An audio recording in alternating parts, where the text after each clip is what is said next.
Então, seja bem-vindo. Queria agradecer a sua presença, seja tanto aqui no YouTube quanto aqui no Instagram. Não sei onde você está assistindo, mas independente, o fato de você estar aqui me acompanhando é muito gratificante, ajuda muito no meu ímpeto de continuar fazendo isso que eu estou fazendo. Então, hoje, quinta-feira, tá uma chuvinha lá fora. Provavelmente você está ouvindo o barulho do ventilador aqui de lado. Peço que você ignore ele não vai atrapalhar, mas se eu desligar ele aí eu não vou conseguir fazer nada. Então, lembrando você que tanto aqui no YouTube quanto no Instagram, embaixo de mim, aqui embaixo, ó, pra eu não perder, aqui embaixo no YouTube e aqui embaixo no Instagram tem o arroba do Instagram para você saber onde as lives acontecem. E também tem o meu Pix, caso você queira colaborar com esse projeto, colaborar com esse processo que eu estou fazendo religiosamente toda semana, de começar do primeiro texto e ir até o texto número 81, o último texto do Tao Te Ching.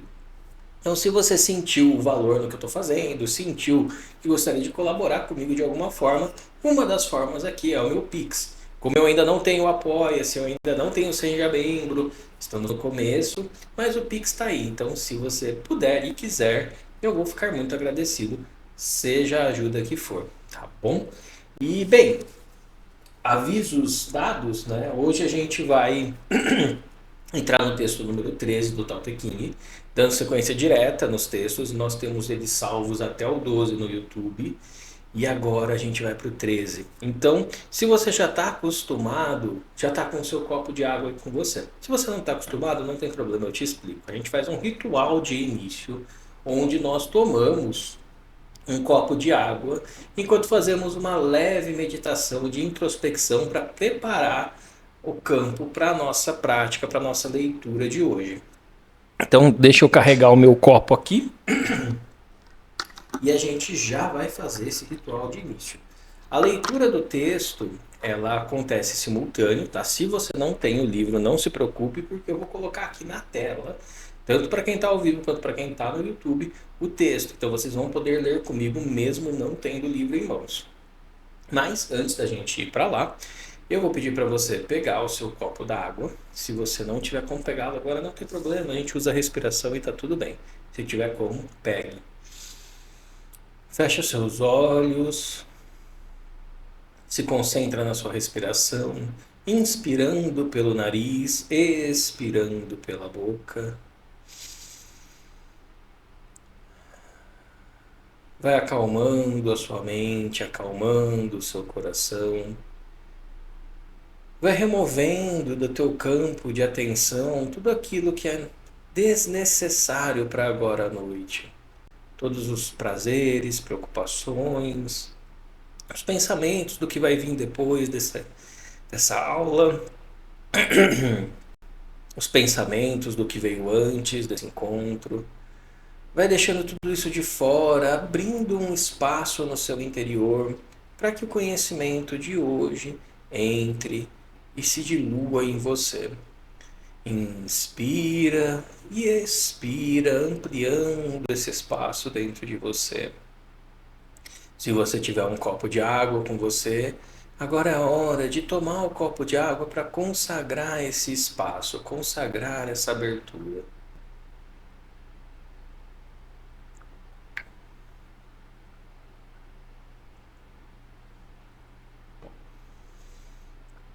Muito bem.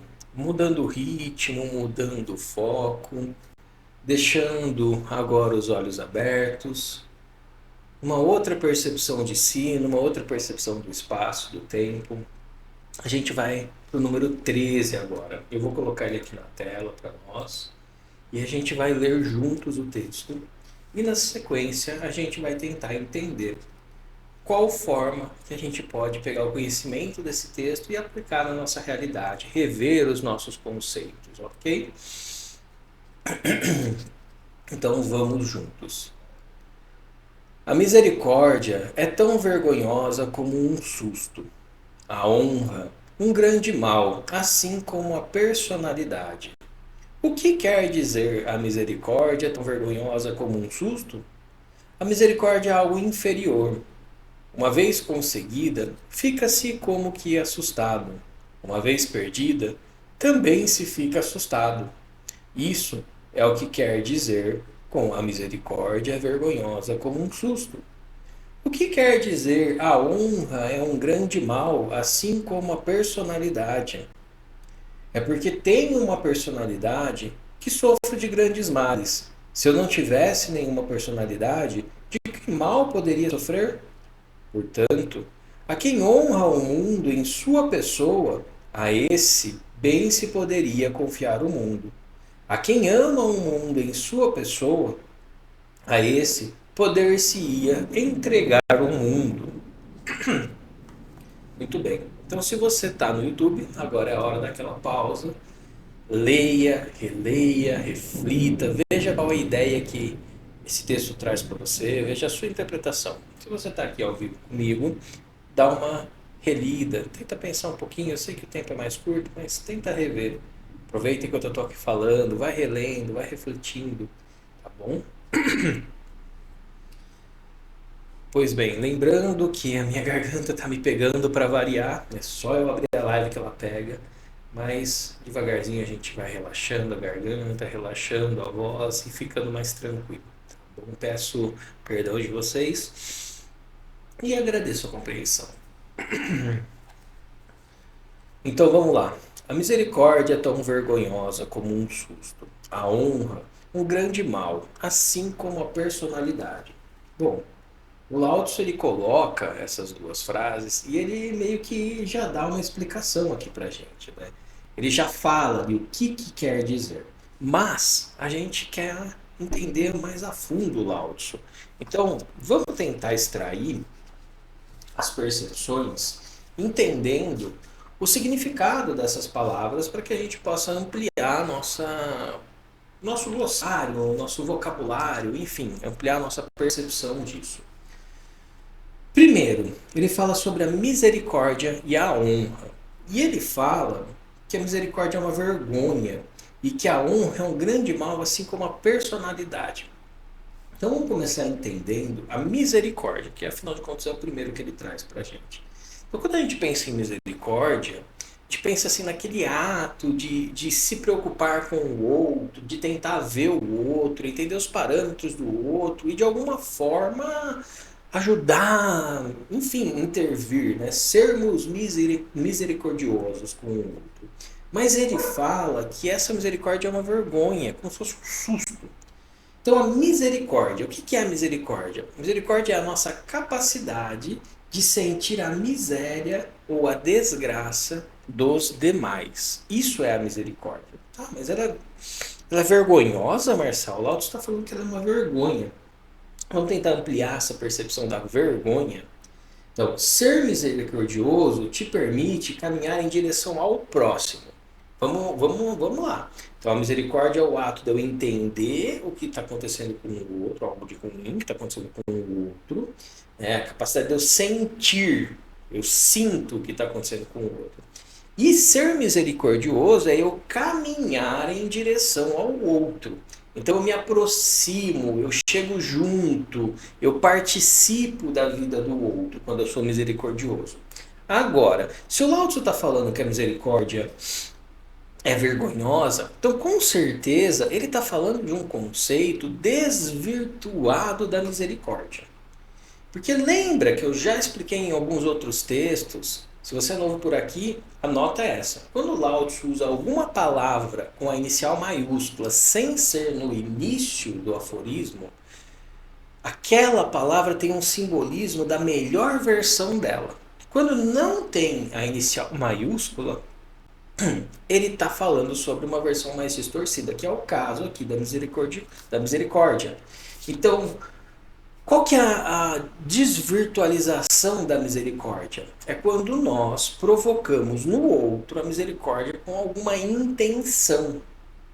Entende? Quando eu me diminuo para gerar no outro algum tipo de sentimento de misericórdia pelo meu estado e manipular o outro para que o outro intervenha. Isso é vergonhoso. Então olha só como eu anotei aqui. Provocar a misericórdia, ou seja, fomentar suas desgraças em busca de ajuda, fere a sua dignidade. pois muitas vezes é feito propositalmente para ampliar a compaixão alheia. Tá, Marcel. Então agora você trouxe um outro elemento aqui para a equação, que é a dignidade. O Lao Tzu não falou nada de dignidade, mas veja, ele falou sobre a vergonha. Então, se algo é vergonhoso, é porque ele é contrário àquilo que nos torna dignos. Quando ele diz que a misericórdia é uma vergonha, então ele está falando da sua dignidade ter sido quebrada por um uso errado, manipulador, de um aspecto para trazer o outro para perto de você. Percebe o peso da coisa? Percebe o lado que ele está puxando essa conversa? Então, quando eu arbitrariamente escolho manipular o sentimento de misericórdia do outro por mim, eu estou indo contrário à minha dignidade. Por isso é vergonhoso. Como um susto. Quando a gente se assusta, tá ali num grupo de pessoas, acontece alguma coisa, a gente se assusta, a gente fica com vergonha. Vergonha da forma com a qual os outros olham para nós. Porque a gente meio que se expôs. Entende? Por isso que a misericórdia é tão vergonhosa como um susto. Porque eu estou indo para o lado menos valoroso da coisa, ferindo a minha dignidade e criando uma manipulação para que o outro forneça alguma coisa que eu acho que me falta. E quando eu faço isso, eu fico nessa posição, como quem tomou um susto. Mas essa percepção só vem na minha consciência. Se eu não tiver na minha consciência, eu não vou sentir essa vergonha do susto. Muito pelo contrário, eu vou achar que eu sou esperto, que eu consegui tirar do outro alguma coisa, que eu passei a perna, que eu enganei, que eu fui mais esperto, que eu fui mais inteligente, enfim. Esse sentido que essa frase está trazendo para a gente. Então, a distorção da nossa dignidade gera atos que ferem a nossa humanidade. Isso é muito importante. E aí, seguindo, o comportamento natural, olha só, o comportamento natural do ser humano, para quem já está acostumado, para quem já está acompanhando os textos comigo desde o começo, quando o Lao Tzu fala, quando o Tao Te Ching fala de ser humano, ele não está falando da nossa característica biológica que nos difere dos outros animais. Ele está falando dos nossos valores e virtudes, da nossa capacidade de ter uma vida valorosa. Porque ser humano não é algo que nós nascemos, não no conceito filosófico. É algo que nós desenvolvemos. Então, nós desenvolvemos a nossa humanidade através da aplicação dos nossos valores e virtudes na nossa vida. Então, olha só. O comportamento natural do ser humano, aquele que desenvolveu esses valores e virtudes, é a dignidade. Não por aquilo que eu aparento no meu externo, mas pela essência que eu carrego comigo. Então, dentro de mim, tem que ter uma essência. Essa essência tem que ser naturalmente digna, naturalmente valorosa. Por isso eu sou um ser humano. Entende a diferença? Não é porque biologicamente eu sou diferente dos outros animais. É porque na essência eu tenho uma diferença que me permite uma vida valorosa. E olha só como ele fala agora, olha, a honra, um grande mal, assim como a personalidade. O que quer dizer a misericórdia tão vergonhosa como um susto? A misericórdia é algo inferior. Por que a misericórdia é algo inferior? Porque uma vez conseguida, eu fico meio que assustado. O poder de receber a misericórdia do outro é assustadora. Porque de repente você recebe uma coisa que você não estava esperando. Um ato de bondade, um ato de gentileza. Você não espera isso, então você meio que se assusta. E uma vez conseguida, fica-se assustado. E uma vez perdida, também se fica assustado. Então, uma vez que eu perco esse comportamento errado, eu recebi a misericórdia do outro, eu assusto, mas eu gosto, eu me acostumei com aquilo, eu quero continuar recebendo essa misericórdia. E aí eu fico meio que criando situações para que os outros sintam pena de mim, porque é gostoso receber essa misericórdia. Passou o susto, agora eu estou sendo atendido. Só que esse tipo de comportamento ele afasta a misericórdia do outro. E aí eu me assusto de novo. Isso é o que quer dizer com a misericórdia vergonhosa como um susto. Então, se eu não sou apoiado ou ajudado por ser digno, eu estou sendo apoiado ou ajudado por ser egoísta. E é quando eu entro nesse egoísmo que eu perco a condição de ser humano. Aquela que eu falei agora há pouco que é natural. É natural para mim a dignidade. Se eu sou egoísta, se eu estou no ego, eu estou indo contra a naturalidade da minha dignidade. Eu estou ferindo a minha essência por causa da minha personalidade doente. Então, não deseje ser ajudado por piedade. Isso é muito importante. O que o Lao Tzu está falando aqui para a gente nessa primeira parte, sobre a misericórdia, sobre a honra, ele está falando assim, olha, você não tem problema que você esteja numa fase ruim. Não tem problema que você precise de apoio, de ajuda ou de qualquer coisa das outras pessoas. O problema está em perder a sua dignidade para receber essa ajuda. Perder a sua dignidade com relação a si mesmo e se pôr frente ao outro de uma forma totalmente egoísta. Não, eu vou fazer isso, eu vou me rebaixar, eu vou me humilhar, porque aí o outro vai me ajudar. Isso é egoísmo. Isso é uma ideia louca que a gente tem de que a gente precisa do que a gente acha que precisa e não do que a gente precisa de verdade. Pera lá, Marcel, pausa. Pera aí que você ficou confuso. Tudo bem, vamos desconfundir. Existe aquilo que eu preciso, existe aquilo que eu desejo. E no meio dessas coisas todas, existe a minha realidade. Né? Se eu consigo ir atrás do que eu preciso ou se eu fico indo atrás do meu desejo. Em outros textos, a gente já falou sobre o desperdício da energia correndo atrás das coisas que não têm forma, correndo atrás das sombras. Aqui, quando eu vou atrás daquilo que eu desejo, e eu peço para o outro, crio no outro uma sensação de misericórdia, para o outro me dar aquilo que eu desejo, eu estou quebrando a minha percepção digna sobre mim mesmo por causa de uma loucura, um devaneio que está mexendo com os meus sentidos. E isso me torna egoísta. Isso me torna muito egoísta. Tá? Então, olha só. Desenvolver o bom senso de ajudar os demais em suas necessidades e não fomentar os seus desejos. Quando alguém se apresenta para mim pedindo uma ajuda ou numa posição fragilizada, ou eu vou me apresentar para alguém nesse lugar, a pessoa que está na posição de ajudar, ela tem que ter um bom senso dentro dela de olhar para quem está pedindo ajuda e falar: isso que você deseja eu não tenho como te dar, mas eu posso te dar isso aqui que na minha percepção você precisa. Vamos para um exemplo bem básico. Uma pessoa te para na rua para te pedir dinheiro. Você vê que a pessoa está suja, está magra, está com uma cara aparentemente de fome e está ali pedindo dinheiro para você. Se você der esse dinheiro para essa pessoa, ela vai fazer o que ela achar que ela tem que fazer. Isso aí é você dar o desejo da pessoa. Agora, se você pegar essa pessoa e levar ela para comer um prato de comida, é a tua percepção daquilo que ela necessita. Pode ser que ela não goste, pode ser que ela não queira, pode ser que ela brigue com você.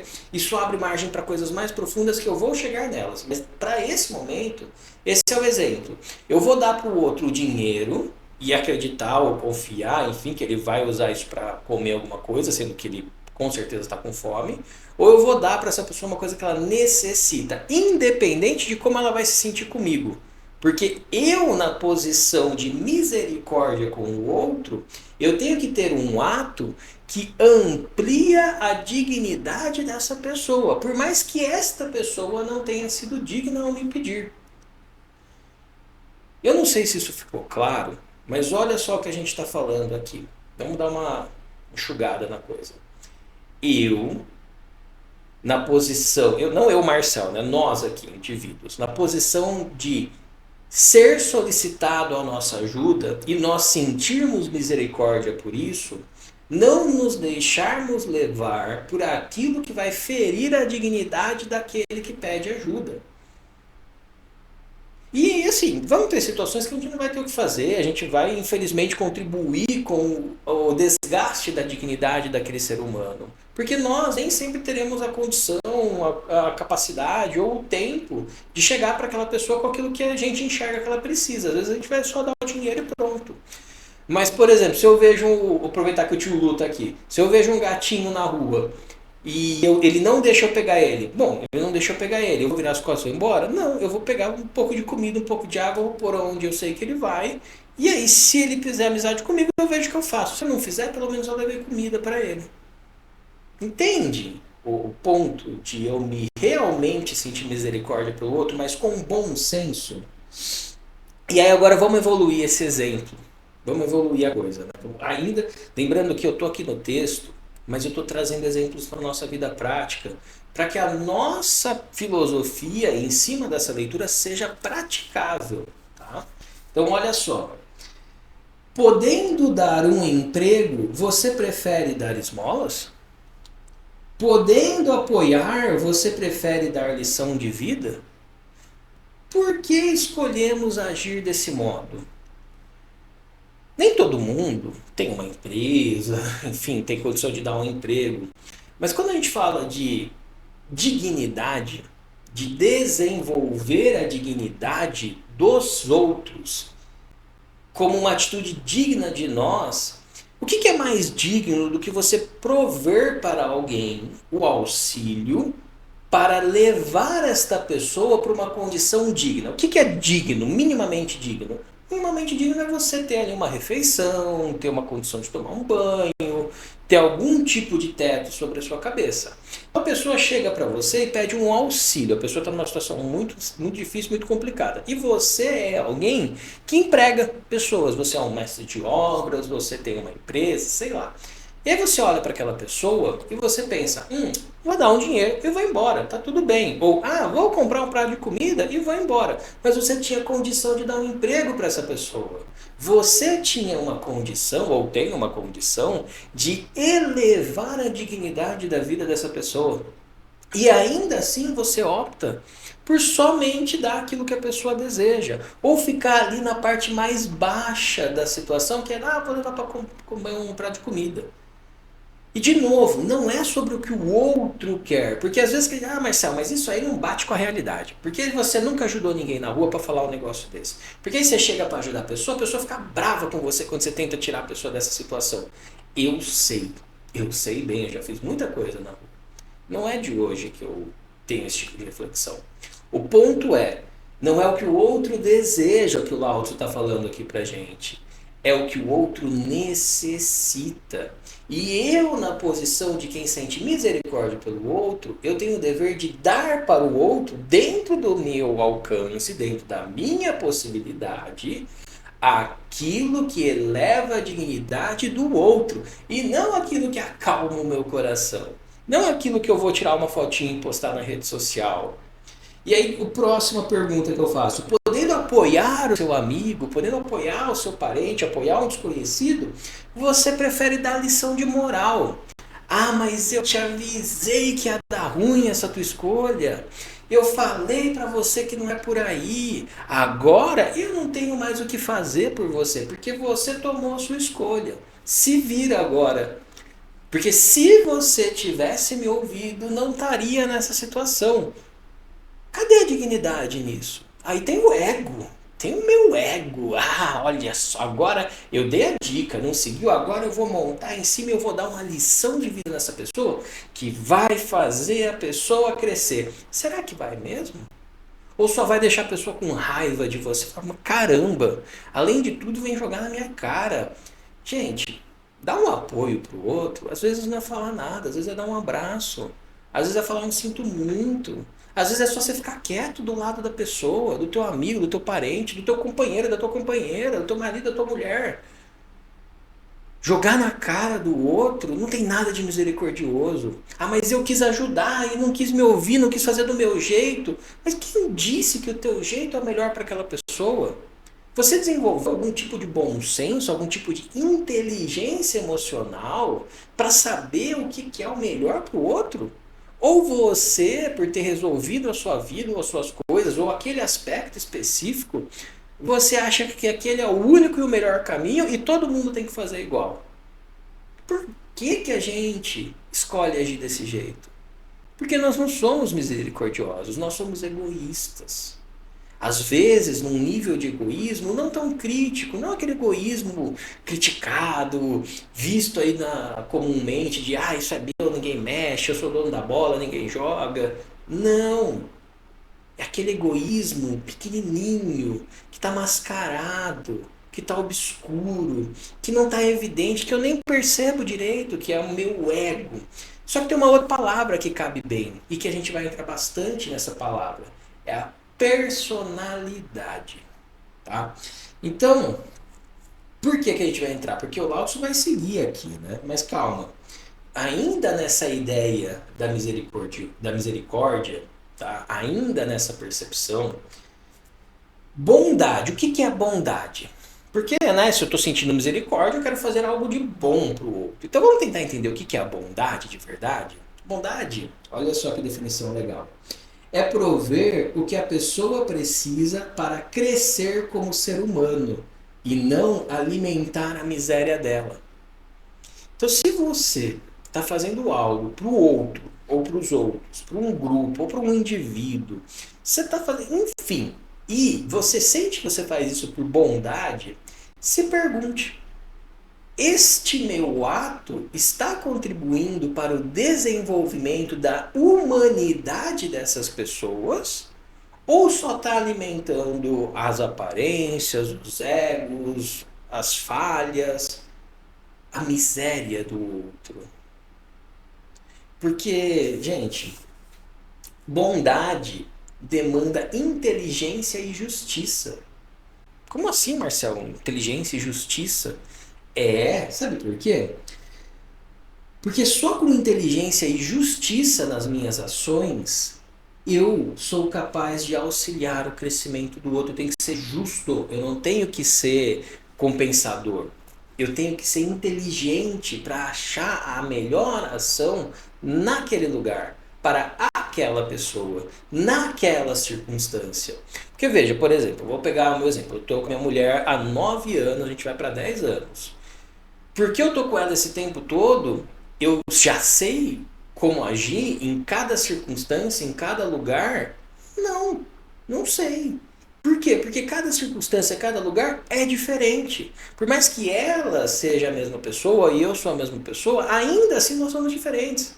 Daquele outro lugar, daquela outra situação onde uma atitude foi boa ou uma atitude foi ruim. A inteligência vem dessa capacidade de eu olhar para o aqui e para o agora, para aquele indivíduo, para mim, para esse local, para as circunstâncias e ver com justiça qual é a atitude bondosa que eu vou ter para o crescimento daquela pessoa, independente do nível de intimidade que nós temos. Então, a bondade demanda inteligência e justiça. Agora tem um porém. Ninguém no mundo tem a força para erguer alguém que perdeu o respeito por si mesmo. Ninguém no mundo tem a força para erguer alguém que perdeu o respeito por si mesmo. Quando a gente começa a entrar nesse egoísmo de fomentar nos outros misericórdia por nós, ampliando, desvirtuando, mascarando, mentindo sobre a nossa realidade, a gente está ferindo a nossa dignidade. Então, você está ferindo a sua dignidade. Você fez isso uma vez, você fez isso 2 vezes, você fez isso 3 vezes, você está lá se ferindo, se ferindo, se ferindo. Vai chegar uma hora que você vai perder completamente a noção da tua dignidade.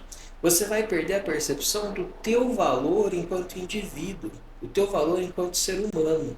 Você só vai ser alguém ansiando pela misericórdia do outro para realizar os seus desejos. você não vai ser alguém capaz de construir as suas coisas, você não vai ser alguém capaz de criar no outro uma percepção de, puxa, eu quero ajudar esse cara, eu quero ajudar essa pessoa, porque essa pessoa vai muito longe e eu tenho a condição de ajudar. Não é eu quero ajudar porque tadinho ou tadinha, ah, mas não vai conseguir, eu consegui, deixa eu ajudar. Não, eu boto fé nessa pessoa. Eu sei que ela só não foi melhor, não foi mais longe por falta de oportunidade. Então eu boto fé e eu vou lá, eu vou ajudar. Agora, se quem está passando a mensagem não tem esse amor próprio, perdeu a sua dignidade, eu posso chegar com recurso, eu posso chegar com ação, eu posso chegar com o que for, eu não vou ser capaz de erguer essa pessoa.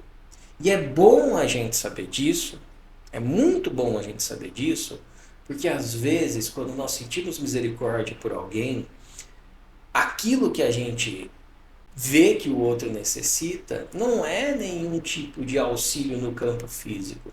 É um auxílio, muitas vezes, nesse campo íntimo, de desenvolver novamente a percepção dessa pessoa sobre a sua própria dignidade, sobre o seu próprio valor. Do tipo assim, cara, beleza, você está precisando disso, mas me pede direito. Se apruma, abre o peito e me pede de peito aberto. Não encolhido, agachado, com o olho baixo. Ergue o peito. Não é porque você está precisando de ajuda que você é menos. Não é porque você não conseguiu fazer alguma coisa que você é menos. Não é porque você está bem num aspecto da tua vida e nesse você está mal que você não merece pedir ajuda. Apruma o peito, respira, enche o peito e fala, me ajuda, deu ruim. Ah, mas você está tão bem nas redes sociais. Tá, mas aquilo não é a realidade. Deu ruim nesse aspecto, me ajuda, me salva. Peito aberto, com dignidade. Aí quem estiver em volta e sentir misericórdia de você, vai ter a força, a condição, a percepção, a realização do que fazer por você. Abre o peito, abandona a miséria e o orgulho para pedir ajuda de forma humana. Seja um ser humano de cabeça em pé pedindo ajuda. E não um animal se rastejando porque não se sente digno de nada. Muitas vezes nós nos colocamos nesse papel de alguém sem valor nenhum, de alguém que falhou, de alguém que não merece nada, de alguém que, sabe, não sabe nem como tá vivo, não sabe nem para que tá vivo. Às vezes a gente perde tudo, às vezes a gente perde uma coisa específica que dói muito, às vezes a gente perde alguém, às vezes a gente se perde de si mesmo. E bom, se perder alguma coisa, isso não tem muito como a gente evitar. Não dá mesmo. Agora, não querer se reencontrar, não querer enxergar o seu próprio valor, aí é que é o complicado da coisa. Aí é onde mora o grande perigo. Antes da gente avançar nessa ideia do perigo, tem mais uma coisa que eu quero falar ainda sobre essa primeira parte, que, bom, a gente falou bastante sobre a miséria. A gente desenvolveu bastante esse aspecto da miséria aqui. Eu acho que ficou claro para vocês esse aspecto doentio, egoísta, de querer passar para o outro uma imagem que fere a nossa dignidade. Agora, o Lao Tzu fala ali na segunda linha sobre a honra. Fala que a honra é um grande mal, assim como a personalidade. Então são dois elementos que a gente vai começar a falar agora. A honra e a personalidade. Sobre a honra é muito simples, é muito fácil. Por que é simples? Por que é fácil, Marcelo? Porque você está bem resolvido com isso? Não. Porque vocês vão ver que a ideia sobre a honra é uma coisa um pouco mais acessível, uma coisa que nos dias de hoje a gente já consegue ter uma compreensão melhor do que esse aspecto da misericórdia. Veja bem, honra conectada ao orgulho, isso é ruim, porque gera indivíduos sem valor. A gente tem diversos exemplos disso na história. Se a gente pegar, por exemplo, os samurais, com todo o código samurai, com toda a construção do indivíduo, eles tinham muito orgulho de serem samurais. E o aspecto que desenvolvia e demonstrava esse orgulho para fora era a honra. E óbvio que no meio disso tudo existia essa honra positiva, que não se curvava ao orgulho. Se curvava a outra coisa, que a gente já vai falar já. Mas a honra que se curva ao orgulho, que se conecta com o orgulho, gera seres humanos sem valor.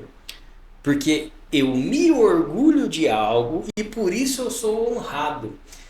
Este algo que eu me orgulho pode ser o meu corpo, pode ser a minha inteligência, pode ser uma coisa que eu conquistei, pode ser um status, pode ser qualquer coisa.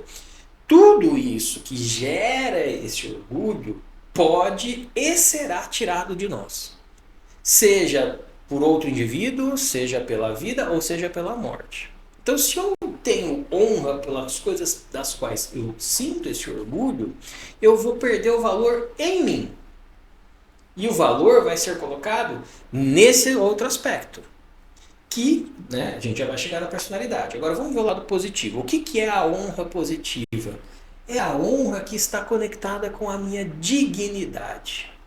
A dignidade da minha humanidade, ou seja, dos meus valores e das minhas virtudes. Tudo aquilo que me coloca no mundo como um ser humano em desenvolvimento. Se neste local eu sinto a honra, nesta dignidade, eu me sinto honrado de ser um ser humano de valores e virtudes. Eu me sinto honrado de participar de forma inteligente e justa no processo de crescimento dos outros. Olha aí que interessante, olha como muda a ótica. Olha como é mais acessível a nossa compreensão ocidental aqui. Então, a honra conectada à dignidade é boa e gera um ser humano, uma pessoa de valor, uma pessoa de virtude, uma pessoa que está vendo no outro a humanidade do outro e, portanto, sabe o que dar para o outro nessa humanidade. A honra que o Lao Tzu está falando aqui, que é um grande mal, é essa honra que está conectada ao orgulho. E o orgulho, olha só que interessante, olha a comparação que o Lao Tzu fala, assim como a personalidade. E agora a gente vai começar a entrar um pouquinho nesse aspecto da personalidade. Mas antes, eu vou tomar um copo d'água.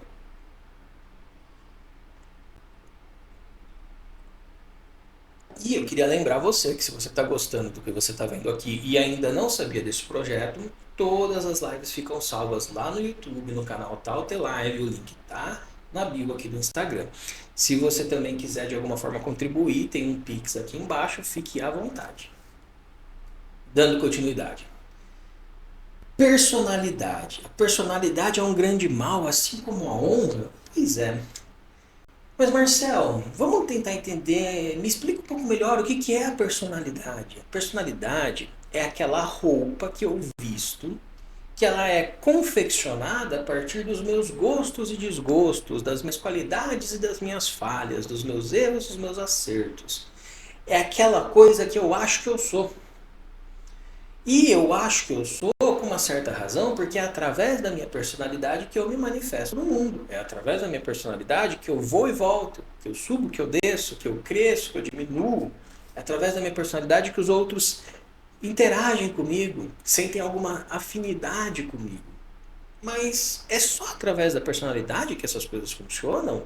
Ou a personalidade é a forma mais fácil dessas coisas funcionarem comigo? Bom, é meio óbvio que é a segunda opção. E quando Lao Tzu fala, né, de um mal, um grande mal, e fala da personalidade, obviamente, de novo, não é uma personalidade com P maiúsculo, é uma personalidade com P minúsculo. Ou seja, o aspecto da personalidade menos valoroso. E qual que é o aspecto da personalidade menos valoroso? Olha que curioso. É a personalidade forte. Calma lá, Marcel. Agora você chutou aí, eu não entendi. Como assim ter uma personalidade forte é um grande mal? Afinal de contas, se eu não me impor, se eu não me colocar, os outros vão passar por cima de mim. Ok. Se você está ali no meio de pessoas onde só a personalidade manda, a personalidade que for mais forte é a que vai dominar aquele lugar. Aham, ok.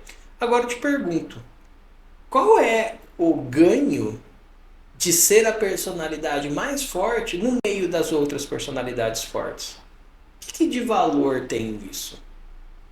Ah, não, mas eu tô acima, eu sou o rei, eu tô no topo, eu sou a mais bonita, o mais bonito, eu sou com o salário maior, eu sou com o melhor emprego, com o melhor carro. Tá, e o que que isso muda de verdade na tua vida interior? Não no que está externo. Não vou criar aqui juízo de valor. Eu só quero que você pare para pensar o seguinte: personalidade forte, olha essa anotação, pega essa linha de raciocínio. Personalidade forte é uma pessoa rígida, com essência fraca. Então, se você tem a personalidade forte, você é rígido. E você é rígido porque a tua essência, a tua percepção real de si é fraca. Então você precisa ser duro por fora, porque por dentro você é muito frágil. Você precisa de uma armadura muito espessa. E quanto mais espessa for a armadura, menos mobilidade você tem. Menos mobilidade você tem, menos a sua essência tem espaço para se manifestar. A personalidade deve ser maleável, obedecendo aos comandos da essência. Não o contrário. A personalidade ela não tem que ser dura ignorando a essência. A personalidade ela tem que ser maleável. Mas, Marcel, como que eu vou deixar a minha personalidade maleável se as pessoas vão passar por cima de mim? Eu preciso ter uma estratégia para agir em todos os lugares que sempre dê certo. Você precisa mesmo? Você precisa sempre dar certo? Você precisa ter sempre o sucesso? Você precisa estar sempre na frente? Ou você pode ir desviando de certas coisas a tal ponto que você se destaca não porque você atropelou quem está lá atrás. Você simplesmente desviou dos problemas. Você contornou situações. Óbvio, vão ter situações que vão demandar um impacto, um confronto. Mas não se engane, não é a força da tua personalidade que vai fazer você ter sucesso. Porque para certas situações, o melhor não é o teu sucesso. Para aquilo que fomenta a falta da tua humanidade, o melhor é o fracasso. Uma luta que vai diminuir a minha essência e aumentar o meu ego é melhor que eu perca. Uma argumentação, um posicionamento, alguma coisa que diminui a minha percepção de mim e amplia a minha personalidade, o meu ego, esse aspecto ruim, desvirtuado, egoísta, doentio. Não, essa luta eu quero perder. Que se eu ganhar essa luta, eu tô quebrando algo de bom em mim. Eu prefiro perder uma luta que vai deixar a minha essência mais calada do que ganhar essa luta. Deixa eu direcionar a minha força para as lutas que valorizam a minha essência. As lutas que valorizam a minha persona, essas eu não quero vencer, não. Essas eu quero perder. Quando for necessário que a minha personalidade se destaque, ela vai se destacar não pela sua dureza, mas pela sua flexibilidade, pela sua capacidade de manifestar a minha essência. Ah, Marcel, mas você falando desse jeito significa que você já é pró nisso? Não. Significa que você dominou isso? Tão pouco. Significa então que você consegue fazer isso vez ou outra? Ainda assim, não. Significa que eu estou consciente. Porque para poder ter esse tipo de reflexão, você tem que ter algum nível de consciência da coisa. E não se engane achando que o valioso é só aquilo que você põe em prática. Pôr em prática é um dos estágios da coisa. A coisa começa na reflexão, a coisa começa no silêncio, a coisa começa na sua capacidade de olhar para si mesmo e falar: aqui eu sei que dói. Antes eu não sabia. Aqui eu sei que eu escorrego. Antes eu escorregava, mas nem via. Então, gente,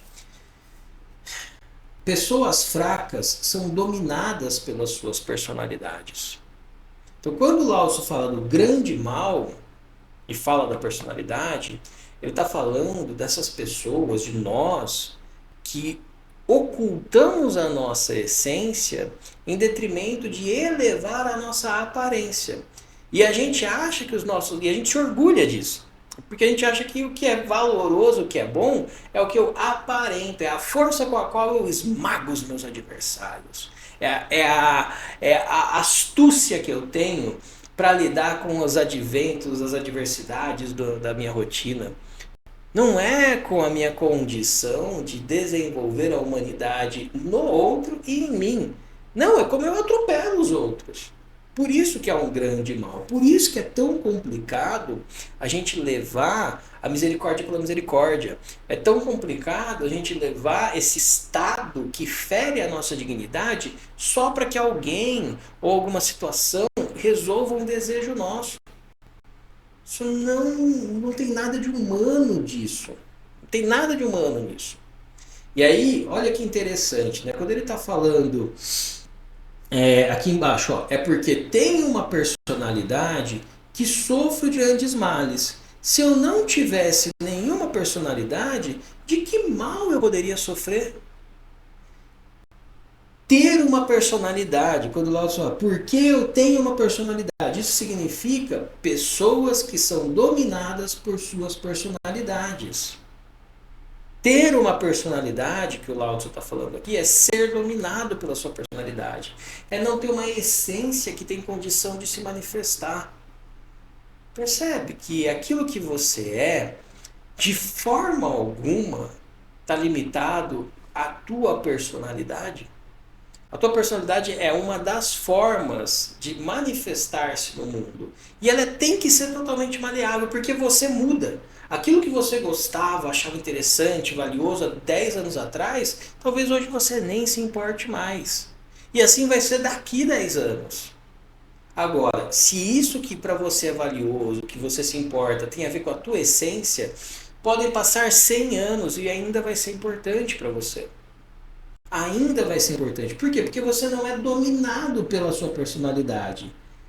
A gente precisa de vez em quando parar, olhar para nós mesmos, olhar para nossa personalidade e perguntar: quem é que tem quem? Sou eu que tenho uma personalidade ou é a minha personalidade que me tem? Eu sou um joguete, imagina o seguinte, a tua personalidade é um mar e você é simplesmente uma folha que caiu nesse mar e vai ser jogada de um lado para o outro. A tua essência é muito pequena, não tem espaço de se manifestar, então as ondas, o vai e volta, vai te joga para baixo, te joga para cima, te joga para um lado, te joga para o outro. Tua personalidade te domina. Agora, você está no mar, ele é enorme, mas você tem uma vela, você tem um barco, você tem um remo, você tem um leme. Você no meio daquilo tudo navega. A nossa personalidade ela sempre vai ser muito grande. Porque o nosso ego ele tem condição de ser grande, porque o mundo é grande. Muitas são as possibilidades da nossa manifestação. Muitas são as possibilidades da nossa manifestação. Mas a gente, por mais que desenvolva a nossa essência, não vai ser maior que isso. Não é para isso que a nossa essência existe. A nossa essência existe para a gente navegar nesse mar.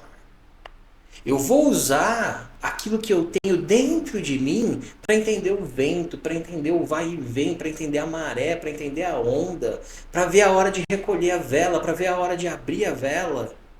É isso que é uma essência com uma personalidade maleável. Agora, com a personalidade forte, que muita gente se vangloria, não, eu sou uma pessoa de personalidade forte. Eu falo mesmo, dou a quem doer. Isso faz a gente se tornar rígido, e aí você fala assim, eu vou com a vela aberta mesmo, não importa o tamanho da onda. Você vai quebrar o mastro. E aí você vai falar, não, a culpa é da onda.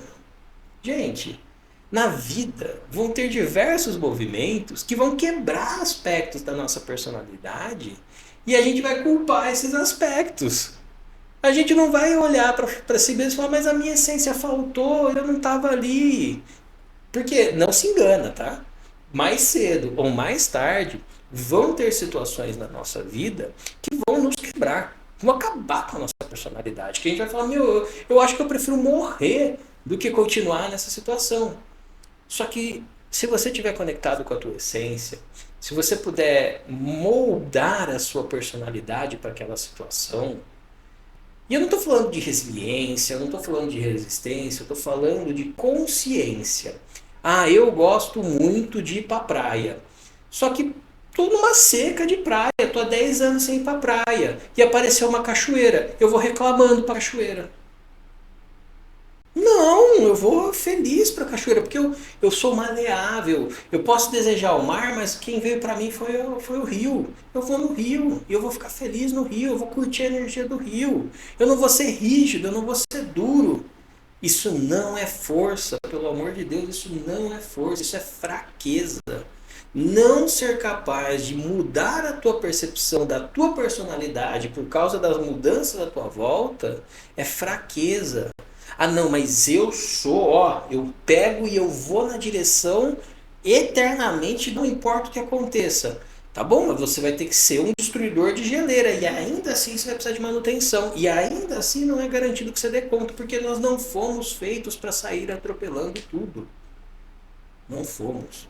Nós fomos feitos para navegar, para circundar, para desviar, para interagir. Nós fomos feitos para nos desenvolvermos e não para ficar dando de cara no muro o tempo todo. Ah, mas isso funcionou por 10, 15, 20 anos na minha vida. Tá bom, parou de funcionar agora? Ah, parou, mas é só eu continuar que vai voltar a funcionar. Será? Porque há 10 anos, há 20 anos atrás, como que era o mundo, como que era a tua realidade, como que era a tua energia, a tua disposição? Agora é outra. Será que a gente precisa sentir tanta saudade assim, daquele tempo onde nós éramos tão potentes e ficar tentando recriar nesse momento que nós já não somos tão potentes aquele tipo de alegria, aquele tipo de personalidade? Ou será que a gente pode simplesmente escolher navegar no meio das circunstâncias que nos acontecem? E de novo, eu não falo de um lugar de alguém que está aí às mil maravilhas com tudo resolvido na vida, não tô. A minha personalidade também é dura, tem momentos, lugares, situações e circunstâncias que eu dou com a cara na parede e depois eu fico bravo que a parede estava ali. É normal, é natural. O importante, de novo, é começar a tomar consciência. Falar, puta, nessa aqui eu consegui desviar. Nessa outra eu dei de cara. Aqui eu consegui ser um pouquinho mais maleável, mais flexível. Ali eu não consegui. E bola pra frente. Bola pra frente. Porque é sobre eu fazer e não sobre eu ser perfeito. Não é para isso que a gente está aqui. É para navegar, não é para superar o mar. Muito bem. Ah, portanto, não, ainda tem mais uma coisinha aqui. Antes da gente ir para a última parte do texto, ainda pegando um pouco nesse aspecto da essência da personalidade, tem uma coisa que eu vejo bastante acontecendo, que eu acho que é um complemento interessante para esse texto aqui, que é o seguinte: muita gente que começa num caminho de desenvolvimento espiritual, religioso e etc., a pessoa começa. E óbvio, né? Cada etapa tem a sua etapa, mas o Lao Tzu está trazendo uma percepção importante para isso, que é essa coisa de, ah, não, mas eu sou um ser divino, eu ainda não me lembrei, mas eu sei que eu sou uma essência espiritual, eu sou luz, eu sou. E você é mesmo. Na sua essência você é isso aí mesmo. Você talvez não tenha certeza, talvez você não se conecte com essa percepção sobre si mesmo, talvez você não sinta isso de verdade, mas você é. Agora o ponto é, presta atenção naquilo que você fala. Por quê? Porque se eu falo assim, é, eu sou uma essência espiritual, eu sou um ser divino, quem é o eu que está falando que é divino? É a tua personalidade. Percebe que quando eu falo que eu sou divino, eu estou conectado, eu estou entrelaçado, eu estou alinhado com a minha personalidade, porque a personalidade tem a essência divina. Agora, se eu digo eu tenho uma personalidade, eu tenho uma personalidade. Com quem que eu estou me alinhando? Você pegou a ideia? Estou me alinhando com a minha essência espiritual. Eu tenho uma personalidade. Ela às vezes é mais forte, às vezes ela é mais fraca, às vezes ela é mais rígida, às vezes ela é mais maleável, às vezes ela é meio louca, às vezes ela é meio inteligente demais. Mas eu tenho uma personalidade. Ah, Marcelo, mas é só um jogo de palavras. Será mesmo? De que lado que eu tô? O meu eu, a minha consciência, tá de que lado? Nessa coisa de, ah, eu sou uma essência, eu sei, eu sou uma essência divina. Nunca vai ser, nunca vai manifestar ela, nunca vai pôr ela em prática. Por quê? Porque você tá ali na tua personalidade, cara. Você está na tua personalidade, você está na persona, tipo assim, ó. Deixa eu até tomar um copo d'água. Olha, eu tenho um monte de falha, eu tenho um monte de erro, mas lá naquele dia, na aula de meditação, na hora X, Y, Z, eu sou divino. Eu sou puro amor, eu sou pura compaixão. Que lá é o espaço que eu tenho para praticar isso. Agora, olha só. Não, eu realmente eu sou meio egoísta com certas coisas. A minha personalidade ela titubeia muito. Ah, não, eu bato muito de cara com as coisas. Eu tenho uma personalidade que precisa ser um pouquinho mais maleável, manja? Com quem que eu tô conectado? Que energia que eu tô me relacionando? A minha essência espiritual. Então, é muito mais humano, nessa, toda essa perspectiva que a gente desenvolveu até aqui, né, do ser humano, é muito mais humano a gente se identificar com a nossa essência. E para isso eu tenho que tomar consciência da minha personalidade. Não, ela pode ser forte, ela pode ser rígida, ela pode ser dura, mas eu preciso saber que eu não sou ela. Eu a tenho e não é ela que me tem. Pegaram o peso da coisa? Então, quando eu me identifico na minha essência, que é imortal, o que pode me causar medo por ser roubado de mim? Se eu estou identificado com a minha essência e eu sei que eu tenho uma personalidade, eu estou identificado com o todo. Se eu estou identificado com o todo, nada que é realmente meu pode ser tirado de mim. E se o todo é meu, não tem por que eu sentir medo, porque acabou o dinheiro, perdi a casa, perdeu o emprego, perdeu o marido, perdeu a mulher, perdeu o que for, quer que seja. Eu perdi aquela personalidade, aquele aspecto que fomenta a minha personalidade. Eu não perdi a essência da coisa. Mas como a gente não consegue se relacionar com a nossa essência, a gente não consegue se relacionar com a essência das coisas. E ao eu não me relacionar com a essência das coisas, eu temo perdê-las. Porque a minha relação só está no campo da persona, não está no campo interior, não está no campo da essência divina das coisas. Então, se eu vou para esse lugar, se eu falo assim, olha, eu falo e eu banco a coisa, eu tomo consciência de que eu tenho uma personalidade, eu estou na essência, eu estou no todo. Então, eu não tenho medo que nada acabe, eu não tenho medo que nada vá embora, eu não tenho medo que nada falte.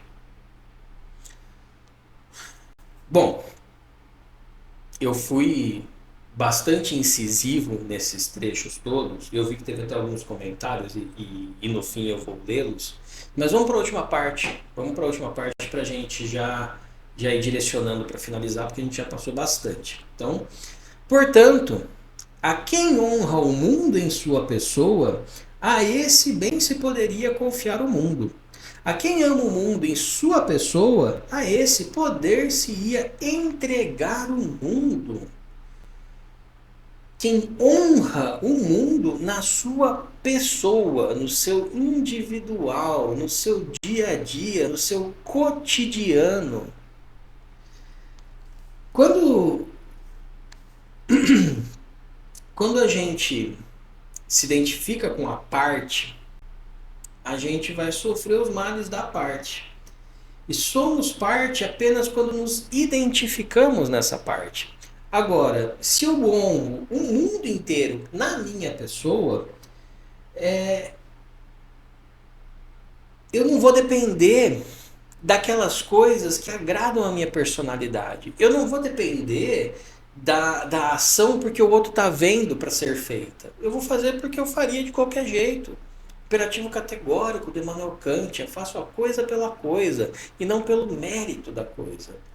E aí, né, o mundo ele vai se manifestar através de mim. Eu tomo consciência que eu tenho uma personalidade e aí por isso eu começo a manifestar melhor a minha essência. Ao manifestar melhor a minha essência, eu consigo me relacionar com a essência das outras coisas. E aí por isso eu manifesto o mundo através de mim, através do meu dia a dia, das minhas ações, das minhas pequenas coisas, são todas envoltas em essência de manifestação. E por isso eu ganho a condição de alguém a quem se pode confiar o mundo. Eu ganho a posição de alguém que pode receber o mundo, tá? O mundo se manifesta através daqueles que não são dominados por suas personalidades. Esses são os verdadeiros governantes. Aqueles que não estão fazendo o que estão fazendo porque faz parte da personalidade deles. Eles estão fazendo o que estão fazendo porque o fariam em qualquer outro lugar. Fariam com menos recursos, fariam talvez menor, mas ainda assim fariam. Aquele que cuida bem da tua casa, e cuida bem com valores, cuida bem desenvolvendo as pessoas que estão em volta, esse vai cuidar bem do condomínio, vai cuidar bem da cidade, vai cuidar bem do estado, vai cuidar bem do país. Porque ele faz isso pelo valor da coisa e não pelo mérito dela. E aí entra uma reflexão importante, né? Já que a gente falou bastante aqui da dignidade no começo. O que é o merecimento? Você fala assim, mas eu mereço isso. A gente precisa analisar o nosso merecimento. Porque olha, o Lao Tzu está falando aqui que quem honra o mundo na sua pessoa, quem ama o mundo na sua pessoa, quem está fazendo a coisa na coisa e não no mérito da coisa. Então essa pessoa tem um merecimento. Tá, mas o que é o merecimento de verdade? Merecimento é quando duas coisas se encontram. E essas duas coisas são a dignidade e a ausência do desejo. Se eu tenho desenvolvimento interior, percepção interior que gera esse amor próprio, essa dignidade que não se deturpa, que não se quebra, a dignidade do diamante, é indestrutível, e eu tenho ausência de desejo, aí é que vem o mérito. Quando eu quero alguma coisa simplesmente por desejá-la, não existe mérito nessa coisa. Existe o desejo. E às vezes você pode suprir os seus desejos e está tudo bem. Vai lá, supre os seus desejos. É isso aí mesmo, a gente está aqui para viver. Mas cuidado para que esses desejos não te tenham.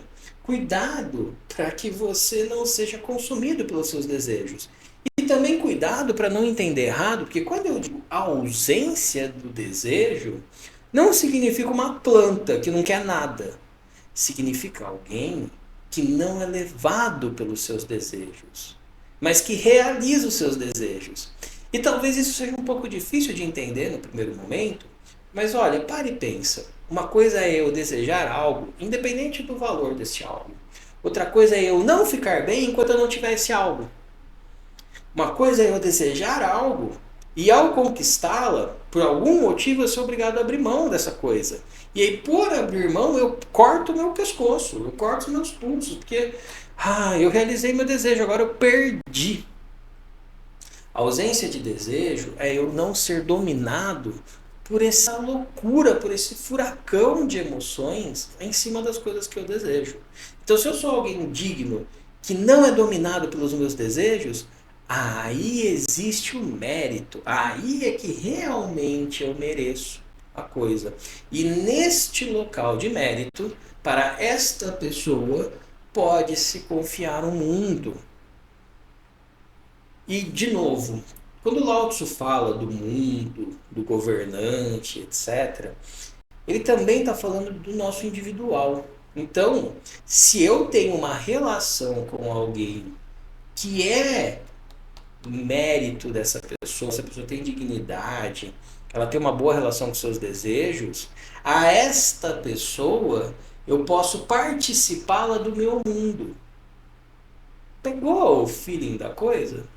Não é só sobre ser alguém, um cargo importante, é sobre as pessoas à nossa volta. Às vezes a gente tem um familiar que não dá para confiar o nosso mundo para essa pessoa. Mas é um parente tão próximo, é de sangue. Tá, mas às vezes não dá.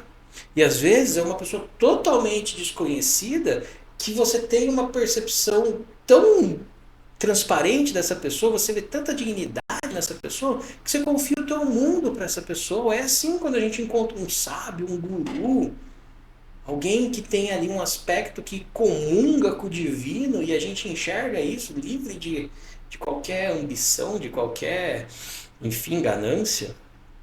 Então, esse texto traz para a gente essa percepção do quanto a gente joga fora a nossa dignidade por causa da nossa relação tão doentia com os nossos desejos, da nossa relação tão egoísta com a vida, da nossa necessidade de manipular, de moldar, de gerar empatia no outro por um estado miserável meu.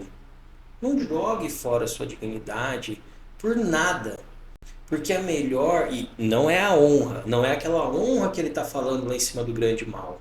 É a tua dignidade. Fala, olha, eu sou um ser humano, eu posso morrer por isso, mas eu vou morrer sendo humano.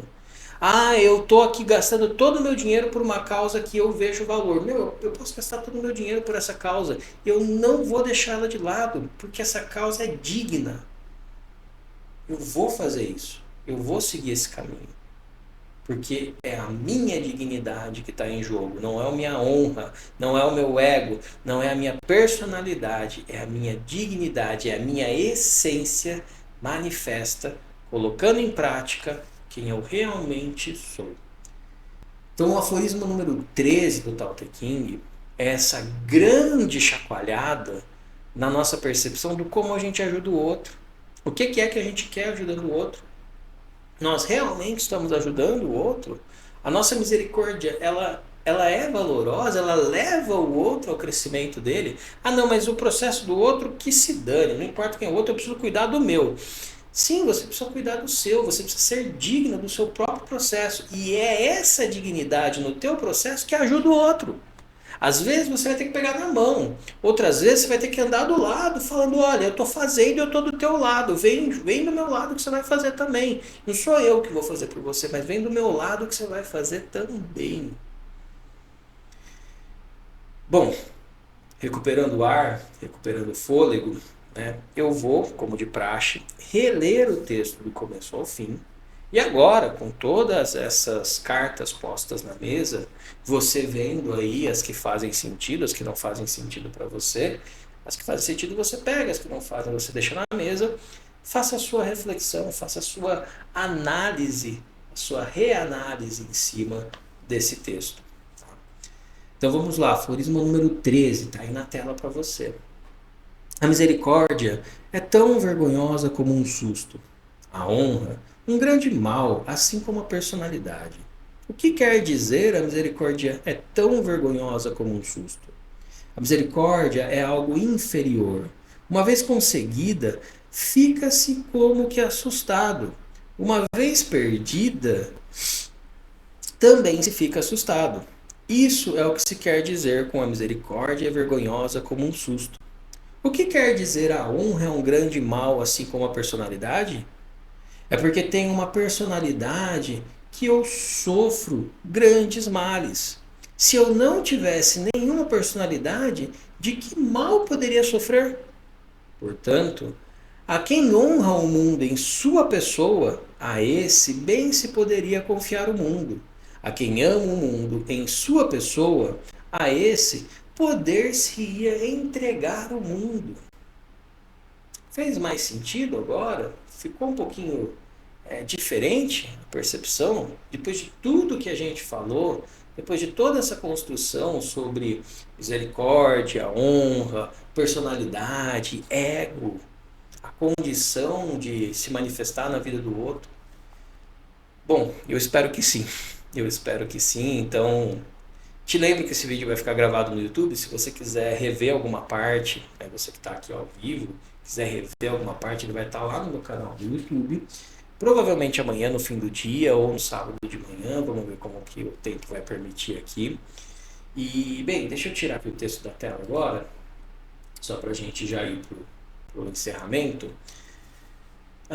Bom, deixa eu ver os comentários que tiveram, deixa eu ver se teve alguma dúvida, porque aí eu já vou aproveitar para trazer essas percepções. Tio Lu, muito massa. Cleve, verdade. É muito massa, é verdade mesmo essas coisas, tá? Tio Lu falou, vários são assim, eu lembro que ele falou isso na parte ali da personalidade forte. Olha aqui, ó. Para mim, personalidade forte é um termo que inventaram para uma pessoa mal amada e revoltada. São pessoas sem educação. Até falei isso em uma aula no 6º ano. Exatamente. Exatamente, Lu. essa coisa do, eu sou sincero, eu falo a verdade, eu tenho uma personalidade forte. Isso aí são pessoas que não sabem nada sobre si mesmas e estão tentando forçar algum aspecto para fora para que elas achem um jeito de se identificarem. Então, personalidade forte é uma fraqueza muito grande. Às vezes vira até uma doença no sentido de que a pessoa não sabe ser de outro jeito. Ela vai suprimindo tanto a essência dela que ela não consegue se manifestar no mundo de outra forma e aí acaba virando um comportamento compulsivo. Tá? E óbvio, né, isso vai afastar as pessoas, isso vai atrasar a vida. Em algum momento, a própria vida vai quebrar essa personalidade forte. As circunstâncias sempre acontecem. Então, se você é alguém maleável, quando essas circunstâncias vierem, você vai dar ali aquela navegada. Agora, se você é rígido, você vai dar aquela quebrada. E é bom quando a gente quebra certos aspectos rígidos nossos, porque a gente enxerga que por trás daquilo tudo existe algo mais maleável. É difícil, dói, mas vale a pena no fim das contas. Óbvio, se você quiser que vale a pena, né? Se você não quiser que vale a pena, você só vai se vitimizar da coisa. Grazi, minha querida, você por aqui, que legal. Grata por esse conteúdo riquíssimo. Grato eu pela tua presença, mesmo que você já tenha, não sei se você está aqui ainda, mas enfim, grato eu por ter passado, ter me ouvido um pouquinho. Muito bom vê-la por aqui. Entrou. Mal amadas, pessoas mal amadas, manipuladores adoram assumir essa definição. Exatamente, tio Lu.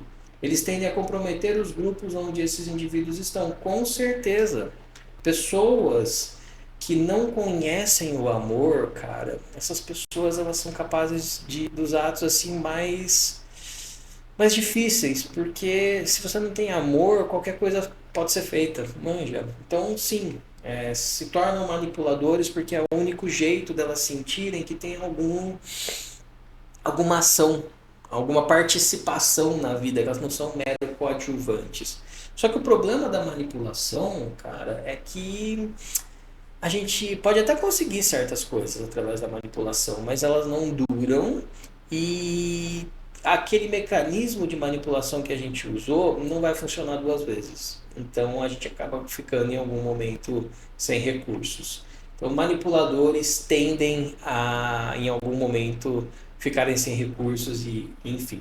Né? De novo, a vida vai vir e vai quebrar até esse tipo de coisa. Pode ser no fim da vida da pessoa, mas irão acontecer circunstâncias que vão quebrar esse tipo de atitude. Então, quando alguém fala assim para mim, semana passada uma pessoa falou assim para mim, Marcel, pô, tanta gente boa se lascando e tanta gente ruim, manipuladora, etc., se dando bem na vida. E aí eu perguntei para essa pessoa, primeiro, quem disse que essas pessoas boas são realmente boas? E quem disse, segundo, quem disse que essas pessoas ruins estão se dando bem na vida? Porque o que é se dar bem na vida? Ah, tem dinheiro, tem casa, tem carrão. E quem disse que isso é se dar bem na vida? Isso é o que a sociedade, isso é o que o capitalismo fala que é se dar bem na vida. O que o Tao Te Ching, o que a essência fala de se dar bem na vida, é você não ser escravo de nenhum dos seus desejos. É você sim realizá-los, mas não ser escravo deles. E o desejo de ver a sua bondade ser destacada também é um desejo. Então tomem cuidado. Tomem cuidado com todos os seus desejos. Eu não falo disso me incluindo fora, não. Tudo aquilo que a gente deseja, a gente tem que tomar muito cuidado para nossa personalidade não desvirtuar essas coisas. Bom, mais algum comentário? Não, acho que é isso, gente. Então, esse é o término. É até aqui que eu queria chegar. E, bom, se você tá vendo isso, independente de estar aqui comigo ao vivo, tá vendo isso no YouTube, e tá vendo valor nisso que eu tô fazendo, tá gostando do que eu tô fazendo, então, dignamente, eu venho aqui pedir a sua contribuição, a sua colaboração. Tem o meu Pix aí na tela.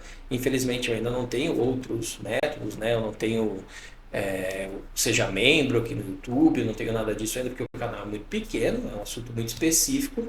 Mas se você quiser e puder ajudar de alguma forma, tem aí o Pix na tela, fica à vontade, qualquer ajuda é muito bem-vinda.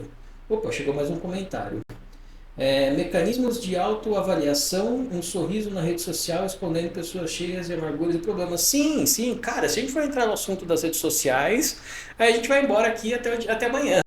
Porque é exatamente isso, né? Atrás de certas falsidades, de certos sorrisos, existem aí inúmeros mecanismos que a gente vai achando que estão sendo avaliados, bem cotados. Por exemplo, a quantidade de pessoas que está assistindo essa live, quanto maior for, melhor vai ser a live que eu vou fazer? Não.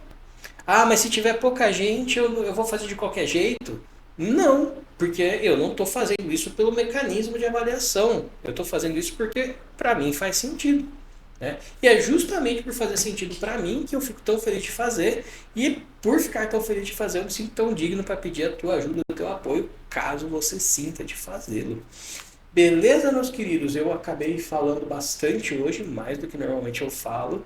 Eu espero que vocês tenham gostado bastante desse conteúdo. Todos os textos do Tao Te Ching eu costumo ouvir bastante quando eu os leio, né, para alguém. A pessoa fala assim: nossa, esse texto falou comigo, eu estava precisando muito disso. Sim, porque os textos são feitos por alguém que é humano e que tenta falar com a humanidade em nós. Então, o meu esforço aqui de tornar isso o mais prático possível é justamente para que a gente tenha essa comunicação de humanos para seres humanos. Né? Que a minha humanidade, que eu reconheço através do texto do Lao Tzu, chegue na tua humanidade que está aqui me assistindo, independente do momento, independente do tempo, independente se viu tudo ou se viu só um trecho. Então, muito obrigado pelos parabéns, Tchulu. E obrigado por quem está aqui comigo ao vivo, obrigado por quem está assistindo aqui no YouTube. E lembre-se, nós estamos no 13, nós temos até o 12 salvo no YouTube. Então, se você gostou dessa reflexão, eu tenho certeza que você vai gostar das outras. Veja, reveja, tenha a sua percepção sobre esses textos e ache um meio, uma forma de praticar isso tudo que a gente vem conversando aqui. Te agradeço imensamente, te desejo uma ótima noite, um ótimo dia, uma ótima vida. Até a nossa próxima live.